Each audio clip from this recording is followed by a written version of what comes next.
말씀으로 세상을 창조하시고 천지 만물을 다스리시는 하나님 아버지, 전능하신 하나님께 모든 경배와 영광을 올려드립니다. 이 시간 신령과 진정으로 드리는 세미안의 모든 예배를 기쁘게 받아 주시옵소서. 우리를 죽기까지 사랑하셔서 십자가에서 죽으심으로 우리의 죄를 대속하여 주시고 끝없이 밀려오는 파도같이 한없는 사랑과 은혜를 베풀어 주시는 주님께 감사드립니다. 그러나 저희는 아직도 믿음이 연약하여 우리의 시선이 주님을 벗어나 세상과 우리 앞에 놓인 문제들을 바라보며 낙담하고 있음을 고백합니다. 저희의 연약한 믿음을 도와주시고 하나님을 온전히 의지할 수 있도록 인도해 주시옵소서. 저희가 어떠한 상황 중에도 하나님의 선한 의도를 의심치 않게 하시고 그로 인해 기쁨과 감사를 회복하게 하옵소서. 9번에 걸친 여름 단기 선교가 주님의 인도하심 안에 잘 마무리되게 하심을 감사드립니다. 이제 우리의 선교지와 그곳에 남아있는 영혼들을 주님께 올려드립니다. 그 땅이 변화되게 하시고 복음의 씨앗들이 열매를 맺게 하옵소서. 여전히 외롭게 교회를 지켜야 하며 열악하고 영적으로 혼탁한 환경을 살아내야 되는 그곳의 형제 자매들을 주님의 품 안에서 보호하여 주시옵소서. 그리고 이제는 단기 선교 기간뿐만 아니라 사시사철 언제 어디서나 주님의 복음과 사랑을 전하는 세미한 교회가 되기를 원합니다. 깨끗한 그릇으로 준비되어 우리의 사명이 다하는 날까지 신실하게 주님의 몸된 교회 역할을 감당하게 하옵소서. 여름 수련의 마지막 날을 보내고 있는 세미안의 유스와 함께하여 주시옵소서. 어린 영혼들이 구원의 감격을 경험하고 그들이 이전보다 예수님을 더 잘 믿으며 그들의 삶이 주님 안에서 변화되는 귀한 수련회 되게 하옵소서. 안식년 가운데 있는 이은상 목사님을 기억하여 주시옵소서. 영과 육의 건강을 온전히 회복하는 시간 되게 하시고 앞으로도 하나님의 인도하심을 따라 충실히 교회를 세워나가는 주님의 사자로 사용하여 주시옵소서. 오늘 말씀을 전하시는 윤대한 목사님에게 영육간의 강건함을 주시고 말씀의 권능을 더하여 주시옵소서. 그의 선한 성품을 사용하셔서 주님께 더 귀하게 쓰임받는 목사님 되게 하옵소서. 우리의 삶 가운데 나를 만나주신 하나님을 기억하게 하옵소서. 좋으신 하나님을 바라보며 오늘도 주님 안에서 승리의 삶을 살아가는 저희 모두가 되게 하옵소서. 예수님의 이름으로 기도드렸습니다. 아멘.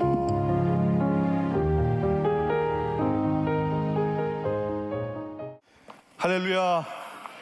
네, 주님은 우리 찬양과 예배와 영광을 받으시기에 합당하신 분이신 줄 믿습니다. 네, 예배 자리에 나오신 여러분들을 다시 한번 환영합니다. 우리 한번 인사하실 때 한 번 더 인사했으면 좋겠습니다. 참 잘 오셨습니다. 복된 자리 환영합니다. 축복합니다. 뒤에 계신 분들한테도 인사하겠습니다. 참 잘 오셨습니다. 감사합니다. 잠깐 기도하시겠습니다. 사랑하는 하나님 아버지, 감사합니다. 이 예배 가운데 주님 아버지 앞에 나아갑니다. 주의 말씀 앞에 나아갑니다. 하나님 임재하여 주시고 우리의 마음을 드리며 나아가오니 주님 우리의 마음을 만져주시고 또 주님의 품으로 안아 주시옵소서. 이 시간을 온전히 주님께 맡겨드리며 살아계신 예수님 이름으로 기도합니다. 아멘. 성도 여러분, 잘 지내고 계십니까? 지난 이번 여름에 이제 선교의 시즌을 마치고 또 곳곳마다 선교지에서 들려오는 은혜의 소식을 듣게 됩니다. 저는 그러면 이 선교를 마치고 이제 달라스에 있을 때 한 10여 년 전에 경험했던 일이 생각이 납니다. 10몇 년 전에 이맘때쯤이었습니다. 뜨거운 여름 선교를 마치고 달라스로 돌아오자마자 한국에서 소식이 들려왔습니다. 저의 아버지가 암으로 투병 중이셨는데 소천하셨다는 소식을 듣게 됩니다. 10년이라는 세월이 지났지만 제 마음은 아버지께서 소천하신 그 시절, 그때가 가끔씩 생각이 나곤 합니다. 저희 아버지는 한국의 작은 시골 마을에서 작은 교회를 목회하시던 또 한 30년 가까이 섬기시던 목사님이셨습니다. 지금도 눈을 감으면 아버님께서 이제 목회하셨던 그 교회, 그 동네 모습이 생각이 납니다.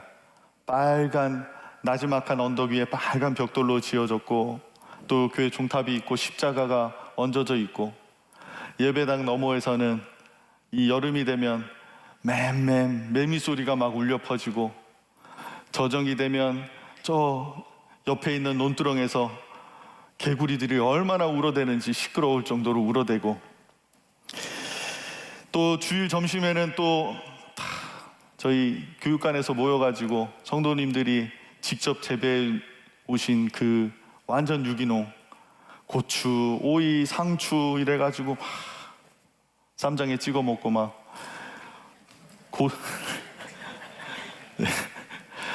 고소한 참기름 다 부어가지고 비빔밥을 해 먹으면 진짜 얼마나 맛있었는지 모릅니다. 그때가 생각이 납니다. 저희 아버지는 새벽마다 차량 운행으로, 새벽기도 차량 운행으로 다녀오시고 부지런하게 일어나셔가지고, 제가 기억나는 장면 중에 하나는 설날이 되면 우리가 이제 떡국도 먹고 막 윷놀이를 하는 거예요. 윷놀이를 이제 막 모여서 하는데, 저희 아버지가 윷을 탁 던지고 막 그날따라 잘 된 것 같아요. 윷이야 뭐야 막 이러면서 아버지가 막 유판 위에 올라가서 막 할렐루야를 외치면서 뛰던, 그 흥겨워하던 아버지의 모습이 생각이 납니다. 교회 뒤편에는 또 동네 놀이터가 있었습니다. 시간이 나면 저는 동네 아이들과 모여가지고 막 구슬치기, 비석치기, 땅 따먹기, 또 뭐 자치기, 뭐 하여튼 뭐 치기가 많았습니다. 딱지치기 뭐 하면서 저녁에 집에서 부를 때까지, 엄마가 부를 때까지 애들이랑 얼마나 또 놀면서 재밌게 보냈는지 모르겠습니다. 저는 그 작은 시골 마을에서 자라면서 초등학교, 중학교, 고등학교, 저는 그 동네 울타리에서, 또 교회라는 또 문화의 울타리에서 자라나게 됩니다. 목사의 아들로 자라면서 제 속에는 한 가지 자리 잡은 프레임이 하나 있었습니다. 그것은 바로 나는 착한 사람, 착한 아이가 되어야 한다는 것이었습니다. 그 작은 시골 마을 동네에서 저는 스스로 그렇게 느꼈던 것 같아요. 뭐 누가 막 너 착한 아이 돼야 돼 막 이러지 않았지만, 그렇지만 제 스스로 그냥 그렇게 느꼈던 것 같습니다. 너는 목사 아들이야, 목사님 아들이야, 너는 모범이 돼야 돼, 뭐 이런 이야기들을 들으면서, 또 저희 외할머니가 했던 말이 기억이 납니다. 저희 외할머니는 6.25 때 남편을 군대에 보내셨어요. 근데 6.25 전쟁 때 이제 전쟁하시다가 돌아가신 거예요. 전사하신 거예요. 그리고는 또 태풍이 몰려와서 집이 다 무너지고, 그렇게 어려운 상황 가운데서 우리 어머니랑 3남매를 힘겹게 또 키워내신 외할머니셨어요. 그래서 저는 어렸을 때 외할머니 손에 많이 컸습니다. 외갓집에 갈 때마다 외할머니가 얼마나 환영해 주시고 반가워해 주시고 쓰다듬어 주셨는지 모릅니다. 근데 그 외할머니가 저를 쓰다듬어 주면서 했던 말이 다 기억이 납니다. 대환아, 단디해라. 단디해야 된다. 그리고 착한 사람 되라. 그 말씀이 기억이 납니다. 학교에서도 교회에서도 저는 뭔가 말썽 부리지 않는 좋은 학생, 좋은 착한 사람이어야 했습니다. 남들의 기대에 부응하기 위해서, 또 목사님의 아들로 뭔가 모범적으로 살아가야 했습니다. 내가 단디하지 않으면, 착하게 뭔가 행동하지 않으면 목사들이 왜 저래? 목사 저 교회는 이상한 교회인가 보다 라는 문제아가 되는 것이었습니다.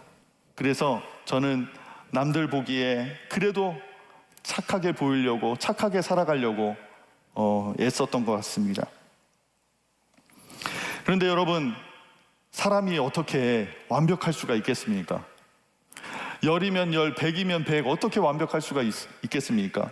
저도 저의 속을 들여다보면, 저의 내면을 들여다보면 완전하지 않은 모습이 수도 없이 많겠죠. 실수할 때도 있고, 잘못할 때도 있고, 또 지극히 이기적일 때도 있고, 또 주님 보시기에 안타까운 죄를 지을 때도 있고, 나쁜 마음을 품을 때도 있을 거 아닙니까? 한때 한 번은 오락실에 갔다가, 아버지 몰래 오락실에 갔다가 걸려가지고 대지게 혼나고, 예. 또 오락실도 저희 동네에는 오락실이 없어요. 저희 시골 동네에는 옆에 마을까지 가야 돼요. 옆에 마을까지 원정 오락실 갔다가 아버지한테 혼나고, 또 그리고 주일 아침이면 딱 이 시간쯤 되면요, TV에서 만화 영화를 하는 겁니다. 무슨 재밌는 만화 영화를 막 하는데 학교 가면 애들이 막 그 얘기를 하는 거예요. 근데 저는 이 시간에 만화 영화를 본 적이 없는 거예요. 왜냐면 교회가 예배 드리러 가야 되니까. 만화 영화도 제대로 못 봤습니다. 그리고 아버지는 좋은 목사님이셨는데 또 가정 일보다는 어린 제가 보기에는 또 교회 일이 우선이신 거예요. 좋은 아버지의 이미지보다 내 안에는 우리 가족 식구들은 아버지한테는 두 번째다, 첫 번째가 아니고 하면서 들었던 마음의 서운함도 있었습니다. 그러면서 이제 사춘기를 지나면서 나는 왜 하필 목사님의 아들로 태어났을까 하는 생각도 들기도 했습니다. 그렇게 자라면서 착한 사람, 착한 아이라는 가면을 쓰고 이제 살아가는데 제 속에는 점차 이제 의문과 두려움이 조금씩 생기기 시작했습니다. 과연 사람들이 내 착하지 않은 모습, 그 사람들의 기대에 부응하지 않는 모습을 알게 되어도, 보게 되어도 여전히 나를 사랑해 줄까? 나를 좋아해 줄까? 하는 퀘스천이 들기 시작한 겁니다. 내가 그 남들의 기대에 미치지 못할 때에도 여전히 나를 사랑해주고 내 곁에 남아 있어줄 사람들이 있을까 하는 퀘스천이 들었던 겁니다. 우리는 이 세상에 살아가면서 많은 자격들을 요구받습니다. 착해야 사랑받고, 또 말 잘 들으면 칭찬받고, 좋은 모습을 보여야지 인정을 받습니다. 그러면서 우리는 또 동일하게 신앙생활을 하면서도 그렇게 오해를 하곤 합니다. 내가 열심히 기도해야지 하나님께서 나를 인정해 주시고, 열심히 예배드리고 봉사하고 섬겨야지 하나님께서 나를 사랑해 주실 거야. 내가 죄를 짓거나 내가 부족하면, 연약하면 하나님은 나를 외면하시고 나를 인정하지 않고 버려버리시겠지라고 생각하기 쉽습니다. 그런 불안과 고민을 하던 저에게 하나님은 말씀을 통해서 하나님의 참된 모습을 보여주셨습니다. 그것이 바로 오늘 우리가 읽은 로마서 5장 8절 말씀입니다. 우리 다 함께 로마서 5장 8절 말씀을 큰 목소리로 읽도록 하겠습니다. 시작.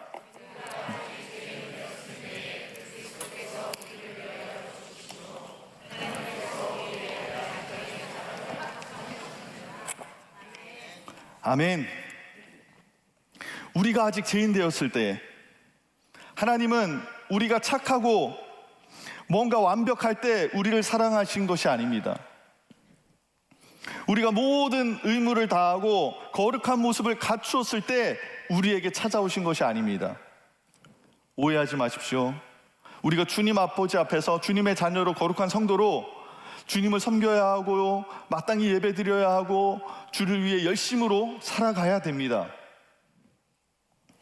그런데 제가 말씀드리고 싶은 것은 그것이 먼저가 아니라는 겁니다. 나를 사랑하시는 하나님은 우리가 좋은 모습을 갖추기 전부터 그 하나님의 사랑이 있었다라는 겁니다.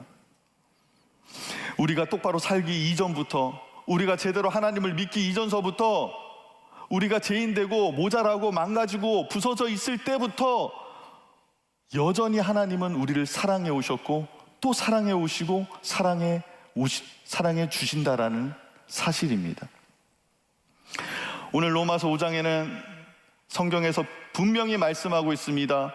우리가 아직 연약할 때, 그리고 우리가 아직 죄인 되었을 때, 심지어 우리가 10절에 우리가 하나님과 원수 되었을 때 하나님께서는 당신의 사랑하는 아들 독생자 예수를 우리를 사랑하심으로 보내주셨다라는 사실입니다. 내가 착한 척 가면을 쓰고 있지 않아도, 내가 내 안에 숨기고 싶은 연약함과 부족함과 모자람이 있지만 그 모든 모습들을, 또 제된 모습까지 있지만 하나님께서는 그 모든 것을 알고 계심에도 불구하고, 그럼에도 불구하고 나를 사랑하신다는 사실입니다. 하나님의 사랑은 내가 무언가 열심히 얻어내서 일해서 받는 보상이 아니라 하나님께서 거저 우리에게 베풀어 주시는 은혜였던 것입니다.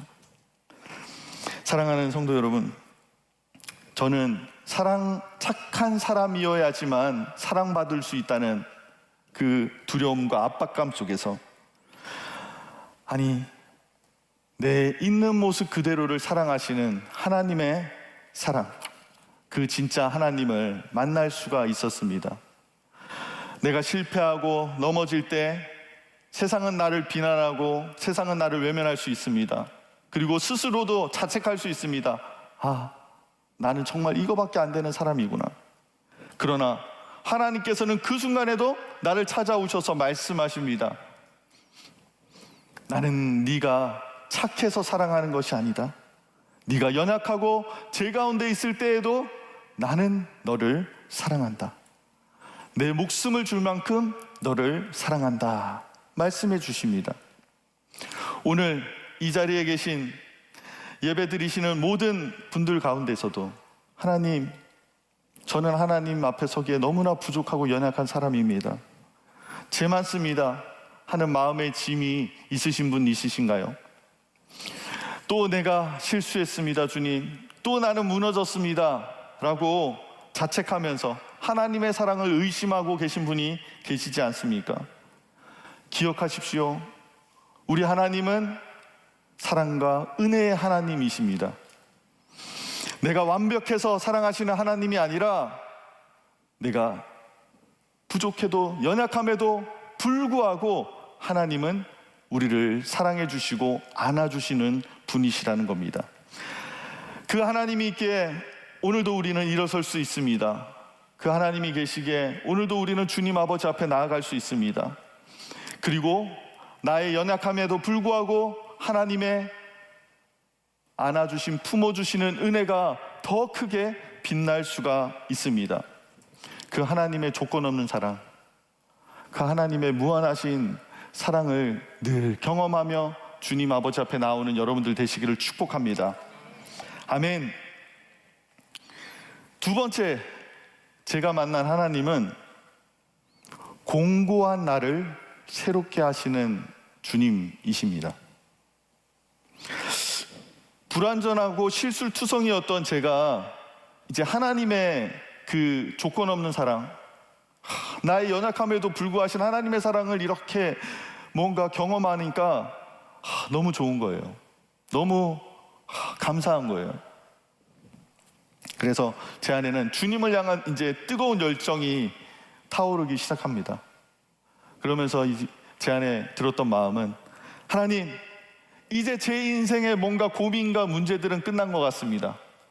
주님이 나를 이렇게 사랑해 주시니 이제 주님을 위해서 진짜 멋지게 한번 살아보고 싶습니다. 무엇이든 맡겨만 주십시오 주님. 제가 제 온 힘을 다해가지고, 능력을 다해가지고 열심히 해보겠습니다. 해내겠습니다. 이런 마음이 막 드는 거예요. 자, 이런 당찬 마음과 다짐을 가지고 이제 믿음의, 뭔가 신앙의 새로운 발걸음을 내딛기 시작합니다. 그런데 현실은 어땠을까요? 현실은 내 마음과 다짐과 결단만큼 간단하지가 않았습니다. 녹록하지가 않았습니다. 주님을 바라보고 주님 기뻐하시는 일들을 하면서 살아보려고 하는데 잘 안 되는 거예요. 하나님을 의지하면서 하나님을 바라보면서 다짐하고 결단하는데 또 넘어집니다. 훈련을 받고 또 신앙의 연수가 쌓여가고 예배를 드리고 기도의 자리, 봉사의 자리에 있지만 마음이 쉽지 않은 거예요. 주님이 세워주신, 주님이 불러주신 그 자리에 있으면 내 마음이 천국이 돼야 되고 내 마음에 하나님의 나라가 흘러 넘쳐야 되는데 제 마음에 그 하나님의 마음이 없는 거예요. 처음에 그 순수했던 기쁨과 마음은 다 온데간데 없고 어느새 그냥 이 모든 것들이 나에게 무거운 짐이 되어서 부담감으로 다가오기 시작합니다. 좋은 말씀을 들으면서 정말 도전을 받으면서 크리스찬은 이렇게 살아야 합니다. 이것이 바로 하나님이 기뻐하시는 뜻입니다. 길입니다. 또 듣습니다. 말씀 듣습니다. 그것뿐만이 아닙니다. 그것만 가지고는 안 됩니다. 또 이것도 해야 됩니다. 저것도 해야 됩니다. 말씀을 들으면서 말씀을 들을 때는 맞습니다. 주님, 제가 이것도 해야 되고 저것도 하고 이것도 해보겠습니다 하는데 맞는 말이에요. 틀린 말이 하나도 없습니다. 그런데 마땅히 해야 될 일인데 내 안에는 그것을 감당할 만한 힘이 없는 거예요. 이것도 하고 저것도 감당해야 하는데 내 안에는 더 큰 부담감만 쌓이는 겁니다. 정작 내 안에는 주님이 주신 그 기쁨과 은혜는 온데간데 없이 사라지고 신앙생활 전체가 거대한 부담감이 되어서 내가 질 수 없는 짐이 되어서 나의 마음을 누르기 시작합니다. 하나님이 기뻐하시는 일인 줄 알았는데 왜 나는 안 될까? 왜 나는 이걸 힘이 없을까? 이게 맞는 길인데 왜 나는 이것을 기쁨으로 할 수가 없을까? 내 마음은 왜 천국이 되지 않고 내 마음은 지옥이 되는 걸까? 그런데 놀라운 사실을 하나 발견하게 됩니다. 이 깊은 괴로움과 탄식이 저 혼자만 있었던 게 아니더라고요. 위대한 사도, 믿음의 대선배이신 사도 바울도 저와 비슷한 괴로움으로 몸부림쳤더라고요. 우리 다 함께 로마서 7장 22절부터 24절 말씀을 한 목소리로 다 함께 읽어보도록 하겠습니다. 시작.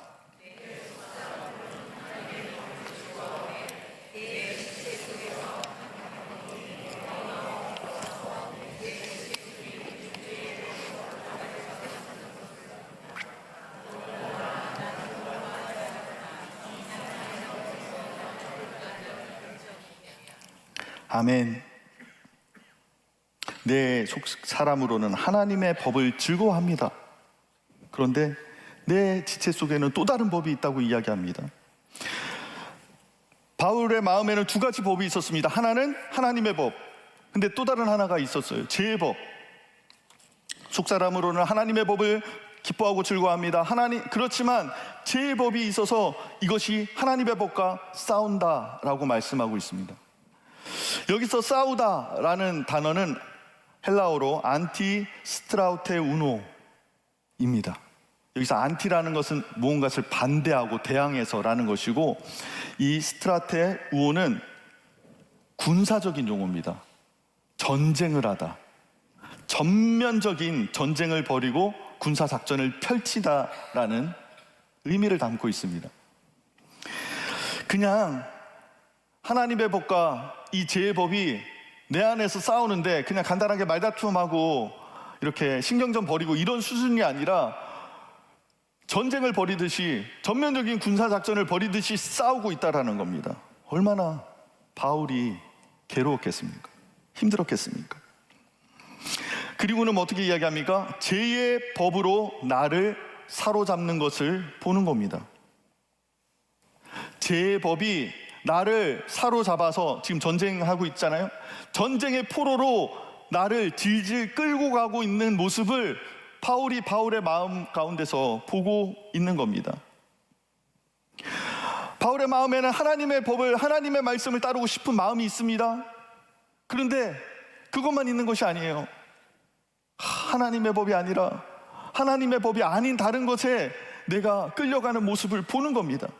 자기의 무력함을 보는 겁니다. 그리고는 24절에 이렇게 이야기하죠. 오호라, 나는 공고한 사람이로다. 이 사망의 몸에서 누가 나를 건져내랴. 이 공고하다라는 이 헬라어 의미는요, 전쟁으로 인해서 완전히 피투성이가 되어서 찢겨져 있는 상태를 의미합니다. 자신의 힘으로는 이 전쟁을 이길 수 없는 바울이 자기의 모습을 보게 된다라는 겁니다. 탄식하고 있는 겁니다. 세번역에서는 이렇게 이야기합니다. 그래서 나는 비참한 사람이로다. 누가 이 죽음의 몸에서 나를 건져내랴. 지금 바울이 예수님 믿기 전에 얘기를 하고 있는 게 아닙니다. 예수님 믿고 나서 지금 예수님 영접하고 얼마 되지 않아서 그때를 얘기하고 있는 게 아닙니다. 오늘 이 말씀이 로마서 1장 2장에 있는 말씀이 아니라 로마서 가운데 7장에 있는 말씀이에요. 바울은 탄식하며 절규했습니다. 그리고 여러분, 우리가 신앙생활을 하면서 겪게 되는 영적인 한계와 무력감은 우리의 신앙이 뒤로 퇴보했다라는 의미가 아닙니다. 오히려 내 힘으로는, 내 능력으로는 단 1%도 거룩해질 수 없고 하나님의 뜻을 섬길 수 없구나 라는 것을 뼛속 깊이 깨닫게 되는 은혜의 가정이라는 겁니다. 우리가 주님, 제가 다 해보겠습니다. 맡겨만 주십시오. 덤벼들었던 그 신앙의 열정 가운데서는 내 의와 내 자아가 살아서 꿈틀거리고 있는 모습을 보게 되더라는 겁니다. 그런데요, 바울은 그 오라 나는 공고한 사람이로다, 그 탄식 속에서 그냥 끝난 것이 아닙니다. 그 다음 절을 보면 우리 주 예수 그리스도로 말미암아 하나님께 감사하리로다. 주님, 나는 공고한 사람입니다. 나는 비참한 사람입니다. 누가 이 사망의 몸에서 나를 건져낼 수 있겠습니까? 절규하는데 그 다음 절에 그래서 바라보게 하시는 분이 누구시라고요? 우리 주 예수 그리스도. 절망스러운 탄식 가운데서 우리 주 예수 그리스도를 바라보게 하시고 그 주님께 감사드리게 되더라는 겁니다. 내가 할 수 없음을 인정할 때, 나의 힘으로는 안 되는 것을 보기 시작할 때, 정말 믿음의 주님이신 예수 그리스도를 바라보게 되더라는 겁니다. 신앙생활은 내 힘과 능력을 쥐어짜서 하나님을 만족시키는 종교적인 노동이 아닙니다. 신앙생활은 내 무능함을, 내 한계를 하나님 아버지 앞에 인정해드리고 율법의 완성되신, 사랑의 완성되신 예수 그리스도, 그 예수님께 나아가서 그 예수님의 은혜와 사랑과 능력을 힘입는 것입니다. 내가 짊어진 무거운 짐, 또 거룩함에 대한 무거운 짐들을 내려놓게 되었습니다. 내 힘으로 하려니까 짐이었지만 주님의 힘으로, 성령의 힘으로 의지하며 나아갈 때는 주님께서 다시 한번 기쁨과 소망을 허락해 주시더라는 겁니다. 사랑하는 성도 여러분, 여러분은 신앙생활을 하면서 이 무거운 짐들 아래 계신 적은 없으십니까? 이것도 못하고 저것도 못하고 이것도 아니면 이것도 하긴 하는데 그걸 하면서 주님이 주시는 기쁨으로 하는 게 아니라 마음이 불편하고 힘들고 지옥이 되어서 하고 있지는 않으십니까? 오늘 바울과 같이 주님 아버지 앞에서 솔직하게 고백하십시오. 주님, 저는 공고한 사람입니다. 제 힘으로는 아무것도 할 수가 없습니다. 나를 도와주십시오. 나를 긍휼히 여겨주십시오. 내 완벽주의와 의지를 내려놓을 때 로마서 8장에 나오는 것처럼 주님께서는 생명의 성령의 법으로 우리의 마음을, 우리의 영혼을 자유케 하여 주실 겁니다. 내 힘을 빼고 주님을 의지할 때 그 시대에 시작되는 하나님의 크신 은혜와 능력으로, 평강으로 여러분 가운데 풍성히 채워주시기를 바랍니다. 제가 만난 하나님 세 번째는 부활의 하나님입니다. 앞서 말씀드린 것처럼 10여 년 전에 아버님께서는 한국에서 돌아가셨습니다. 성탄절 앞두고 한국에서 전화 한 통이 왔습니다. 아버지가 몸이 안 좋으셔서 응급실에 갔다라는 겁니다. 진단을 해봤는데 암이라는 판단을 받았습니다. 암도 여러 종류가 있는데 되게 좀 지독한 암이었습니다. 마음이 무거웠습니다. 이제 그 다음 1월 달에 한국에 나갔다가 아버지를 뵙고 왔습니다. 제 마음 한구석에는 내가 주님의 일을 열심히 하면 하나님께서 이쁘게 봐주시고 하나님 고쳐주시지 않을까 하면서 기도했죠. 그리고는 이제 여름 시즌이 되어서 선교를 마치고 달라스에 돌아왔습니다. 한국에서 연락이 왔습니다. 아버지가 점점 더 몸이 안 좋아지신 것 같다. 이제는 정말 1주, 2주밖에 안 남은 것 같다. 그리고는 그 다음날 이제 또 연락이 왔습니다. 주일날 연락이 올 때는 이제 하루 이틀밖에는 시간이 없으실 것 같다 하고는, 그리고는 그 다음날 하나님의 부르심을 받았습니다. 저는 사랑하는 아버지의 죽음을 경험하면서 뼛속 깊이 깨달은 사실이 하나 있었습니다. 세상에 많은 고통과 어려움과 힘든 것들이 있을 수 있지만 인간이 만나는 가장 크고 중요한 문제는 바로 죽음의 문제라는 사실을 깨닫게 되었습니다. 아무리 공부를 많이 하고 박사의 박사 학위를 받았다 하더라도, 아니면 아무리 많은 돈을 가지고 수천억의 달러가 있다 할지라도, 아니면 세상의 권력을 주무르는 권력자가 된다 할지라도, 아니면 호호하면서 알콩달콩 아무리 행복하게 살고 있다 하더라도 죽음이라는 거대한 이 장벽 앞에서는 아무런 힘도 발휘할 수가 없더라는 겁니다. 죽음 앞에서는 모든 것이 무기력해집니다. 저는 아버지의 죽음을 바라보면서 부활의 주님을 바라보게 되었습니다. 주님의 부활의 능력을 생각하고 묵상하고 깨닫게 되었습니다. 내 힘으로는 어쩔 수 없는 죽음이라는 완벽한 한계와 그늘 아래서 부활의 주님을 찾게 되었습니다. 오늘 우리가 읽은 로마서 5장 10절에는 이렇게 말씀하고 있습니다. 우리 다 함께 로마서 5장 10절을 읽도록 하겠습니다. 시작. 우리가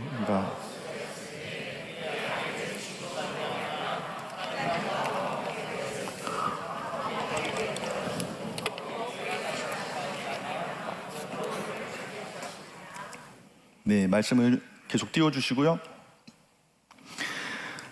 그의 마지막에 그의 살아나심으로 말미암아 구원을 받을 것이니라. 성경은 선포합니다. 하나님과 원수되었던 우리가 예수 그리스도의 십자가로 인해서 하나님과 화목하게 되었다라는 겁니다. 그런데 거기서 화목하게 된 것에서 끝나지 않습니다. 화목하게 된 우리는 그의 살아나심으로 말미암아, 그의 부활과 그의 생명으로 말미암아 구원을 받는다라고 말씀하고 있는 겁니다. 또 사도행전 17장 31절, 제가 좋아하는 말씀입니다. 이렇게 말씀하고 있습니다.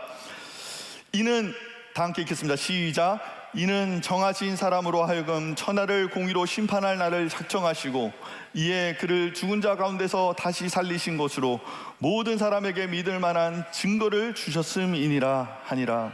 아멘. 그를 죽은 자 가운데서 다시 살리신 것 무엇입니까? 부활. 우리가 믿는 주님은 십자가에 머물러 계신 주님이 아닙니다. 사망 권세를 깨뜨리고 다시 살아나신 분이십니다. 부활의 주님이시라는 겁니다. 이 땅에서의 삶을 그냥 편안하게 보장해주고 몇 년 더 연장해주는 그런 수준이 아니라 하나님께서는 우리에게 영원한 생명을 주시는 부활의 주님이시라는 겁니다. 여러분, 누군가가 여러분을 진심으로 사랑한다고 생각해 보십시오. 진심을 넘어서, 아니 120%, 200% 여러분을 사랑하고 있는 사람이 있다고 생각해 보십시오. 얼마나 감사합니까? 얼마나 좋습니까? 그런데 아무리 진심으로 전심으로 사랑한다고 하더라도 죄와 허물로 죽은 나를, 우리를 살려낼 수 없다면 그것은 완벽한 사랑이 될 수 없다라는 겁니다. 아니면 여러분 반대로 생각해 보십시오. 여러분이 어떤 사람을, 여러분의 자녀가 되었던, 가족이 되었던 어떤 사람을 전심으로 진심으로 사랑한다고 생각해 보십시오. 그 사람을 위해서 여러분의 인생과 시간과 돈과 심지어 목숨까지도 내어줄 수 있다고 생각해 보십시오. 하지만 죄와 허물로 죽어가는 그 영혼을 살릴 수 없다면 그 사랑은 완전할 수는 없는 것입니다. 인간의 사랑은 결국 죽음 앞에서는 눈물을 흘릴 수밖에 없는 한계를 가지고 있더라는 겁니다. 그러나 하나님의 사랑은 다릅니다. 하나님의 사랑은, 하나님의 참된 사랑은 살리는 사랑입니다. 사랑이신 우리 주님은 십자가에 달려 죽으셨을 뿐만 아니라 우리를 위해 살과 피를 내어주시고 우리에게 사망 권세를 멸하여 주시고 영원한 생명을 주시는 분이십니다. 부활의 생명을 주시는 분이십니다. 부활의 신령한 몸으로 우리에게 입혀주실 분이십니다. 사랑하는 성도 여러분, 이제 말씀을 맺으려고 합니다. 여러분은 여러분을 진정으로 사랑하는 분이 있으십니까? 나의 모든 연약함, 죄와 허물 가운데서도 여전히 나를 사랑해 주시고 나의 편이 되어 주시고 나를 지지해 주시는 그런 분이 계십니까? 그런 분이 바로 하나님이십니다. 나의 무거운 짐을 지고 가는 이 마음, 그리고 나의 답답한 마음을 헤아려서 건져주실 분, 나의 비참한 상황 가운데서, 공고한 마음 가운데서 구원해 주실 분이 바로 주님이시라는 겁니다.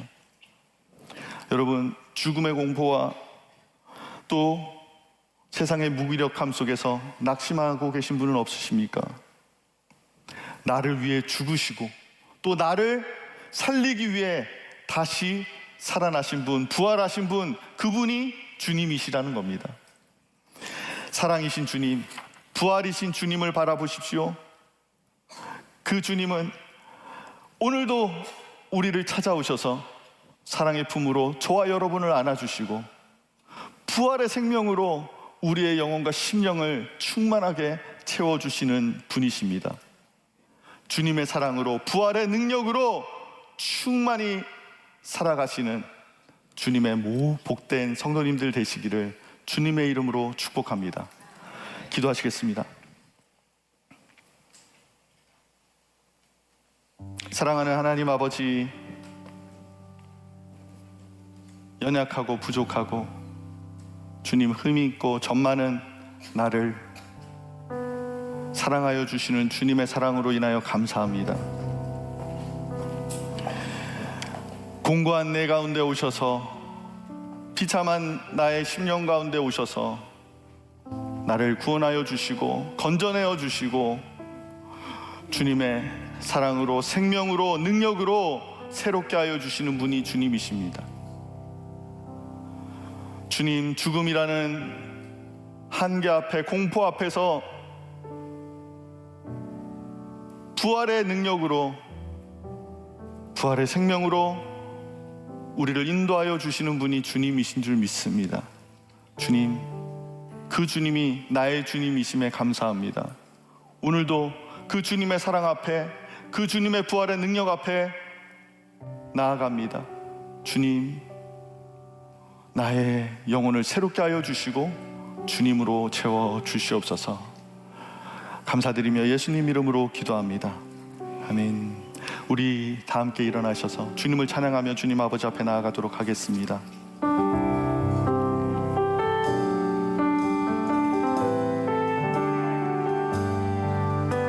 마음속에 어려움이 있을 때 그럼에도 불구하고 날 사랑하신 내 하나님의 사랑, 나의 모든 걸 덮고 그럼에도 불구하고 날 사랑하신 내 하나님을 부를 때 아버지라 부르죠. 그럼에도 불구하고 날 사랑하시는,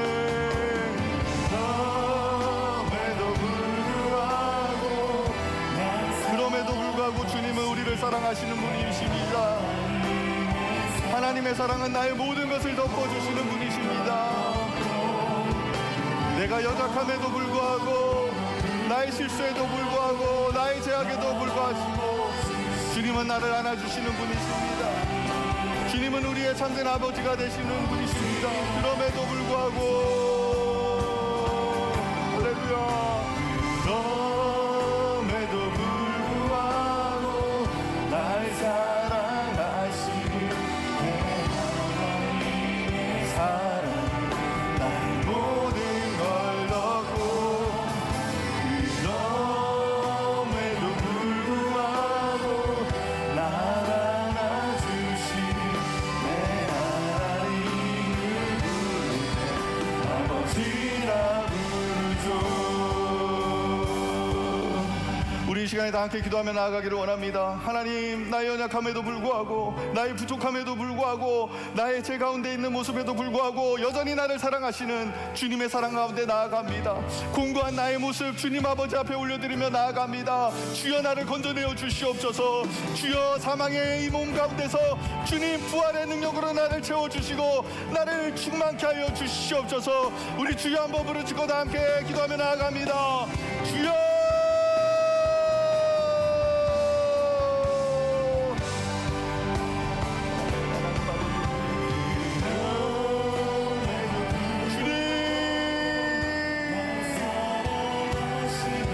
하나님 아버지 정말로 주님, 우리의 연약한 모습 그대로 주님 아버지 앞에 나아갑니다. 하나님, 부족한 모습 그대로 주님의 사랑 앞에 나아갑니다. 하나님 아버지, 제약 가운데 있는 나의 모습 그대로 주님 아버지 앞에 나아갑니다. 주님의 사의 십자가 앞에 나아갑니다. 아버지 정말로 주님의 사랑으로 채워주시고 부어주시옵소서. 하나님의 사랑으로 나를 안아주시고 주님의 능력으로 나를 안아주시옵소서. 공고한 나의 마음으로 주님 아버지 앞에 나아갑니다. 주님을 섬기고 주님을 다루고 주님을 예배하고 나아가지만 하나님, 내 마음 가운데 있는 이 공고한 마음을 주님 아버지 앞에 드리고 올려드리며 나아갑니다. 주여, 나를 다스려 주시고 새롭게 하여 주시옵소서. 하나님, 나를 긍휼히 여겨 주시옵소서. 이 모든 상황의 몸에서 나를 건져 주시옵소서. 아버지, 정말로 주님의 은혜를 허락하여 주시고 주님께서 인도하여 주시고 주여, 나를 새롭게 하여 주시옵소서. 주님, 부활의 주님 되신 주님을 찬양하며 나아갑니다. 주님 아버지, 정말로 주님의 부활의 능력으로, 생명의 능력으로 채워주시옵소서. 하나님, 나의 심령 가운데, 나의 마음 가운데, 하나님, 내 힘으로는 안 됩니다. 나의 능력으로 할 수 없습니다. 주님의 능력으로 채워주시고 주님의 부활의 생명으로 채워주시고 주의 말씀으로 채워주시옵소서.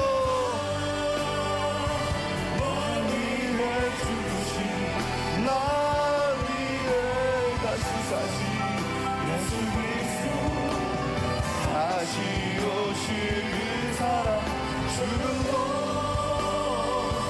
생명도 천사도 하늘의 어떤 것에도 그릴 수 없는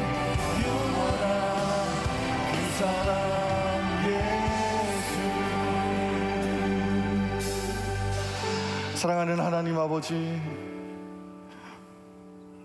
우리 가운데 주님을 기쁘시게 할 만한 선한 것이 없습니다.